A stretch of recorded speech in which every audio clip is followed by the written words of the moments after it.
Assalamualaikum warahmatullahi wabarakatuh. Perkenalkan, nama saya Vivi Sofiani dengan NIM 857650023, Prodi S1 PGSD UPBJJ Purwokerto.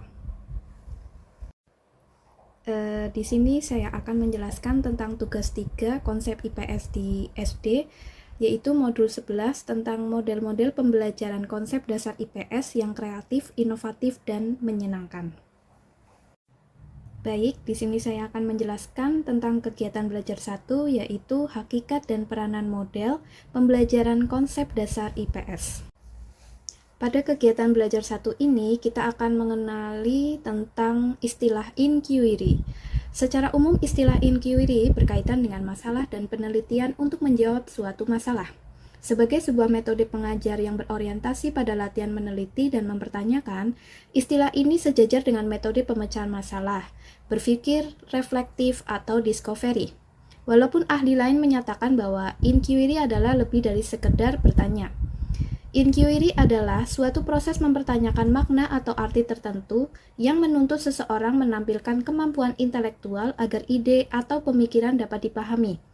Inquiry merupakan salah satu pendekatan yang saat ini digunakan oleh para pengembang kurikulum berdasarkan atas beberapa pemikiran dari para ahli pendidik dan hasil-hasil penelitian yang menunjukkan bahwa pendekatan ini memiliki keunggulan terutama untuk mengembangkan kemampuan berpikir maupun pengetahuan sikap dan nilai para peserta didik dibanding dengan pendekatan klasikal atau tradisional. Selanjutnya, menurut para ahli, Banks mengemukakan langkah-langkah model pembelajaran inquiry untuk kelas IPS antara lain. 1. Perumusan masalah atau problem formulation. 2. Perumusan hipotesis atau formulation of hypothesis. 3. Definisi istilah atau biasa disebut konseptualisasi. 4. Pengumpulan data atau collection of data. 5. Pengujian dan analisis data atau evaluation and analysis of data. 6. Menguji hipotesis untuk memperoleh generalisasi dan teori. 7. Memulai inquiry lagi. Yang selanjutnya, kegiatan belajar 2, model-model pembelajaran konsep dasar IPS. Baik, pada kegiatan belajar 2 ini saya akan menjelaskan tentang kritis, di mana kritis adalah perubahan yang mempertimbangkan, menghargai, dan menaksir nilai sesuatu hal. Tugas seseorang yang berpikir kritis adalah menerapkan norma dan standar yang tepat terhadap sesuatu hasil dan mempertimbangkan nilainya, dan mengartikulasikan pertimbangan tersebut.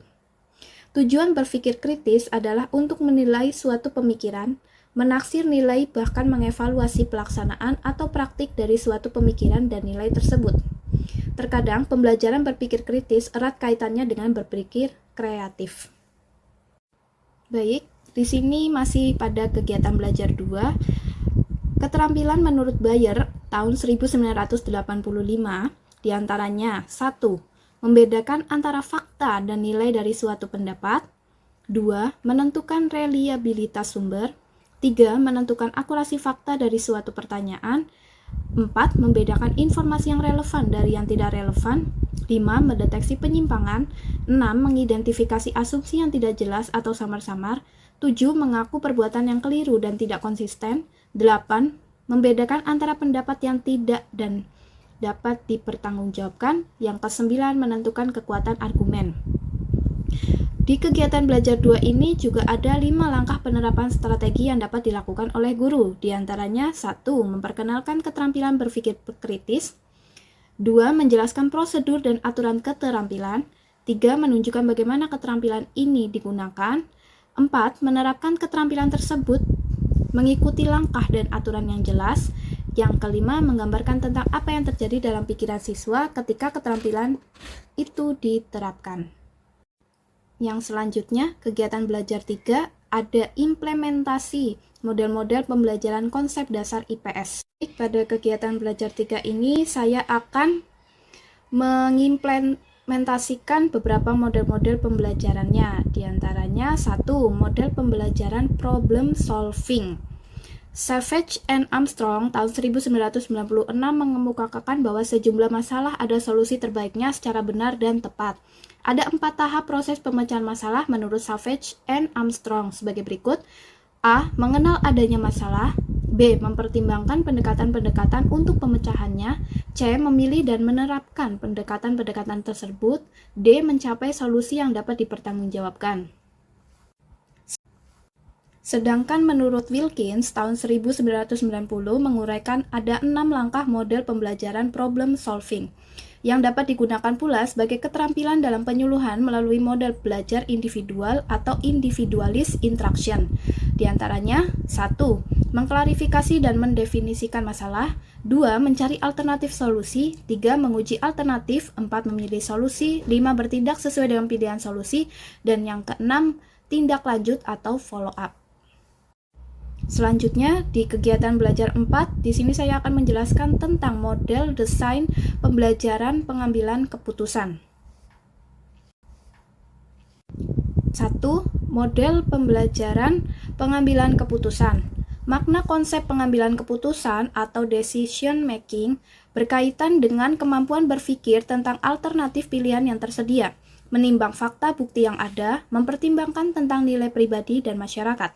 Dalam konteks proses belajar mengajar, konsep pengambilan keputusan sebagai model pembelajaran dalam IPS merupakan salah satu model keterampilan dalam penentuan pilihan dari alternatif di atas.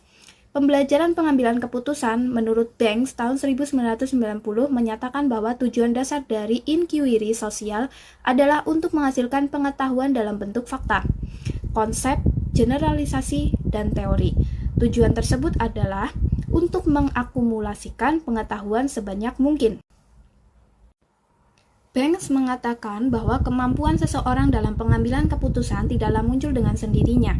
Pengambilan keputusan adalah suatu keterampilan yang harus dibina dan dilatihkan.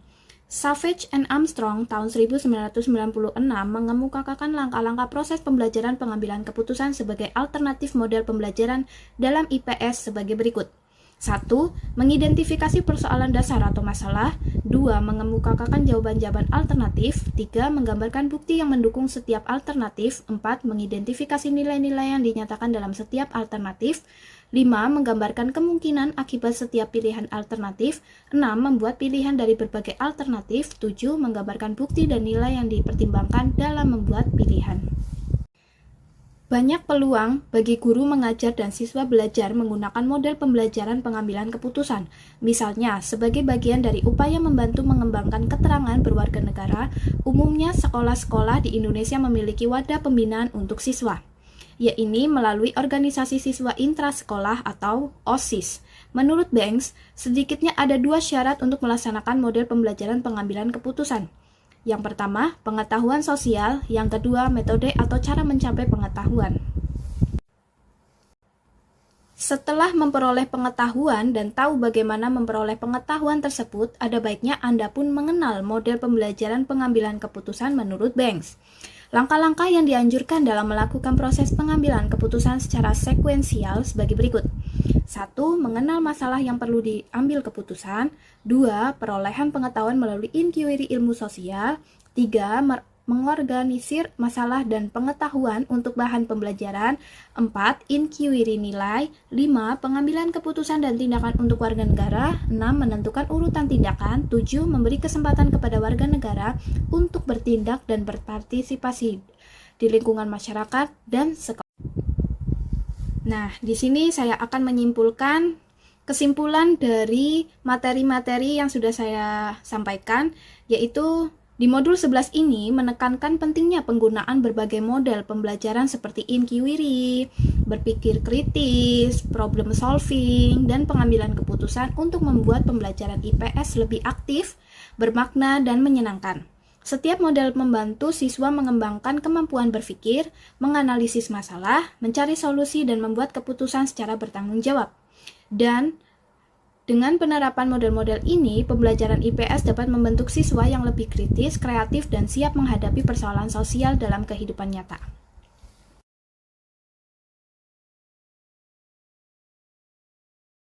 Demikian hasil presentasi yang bisa saya sampaikan, kurang lebihnya saya mohon maaf. Terima kasih. Wassalamualaikum warahmatullahi wabarakatuh.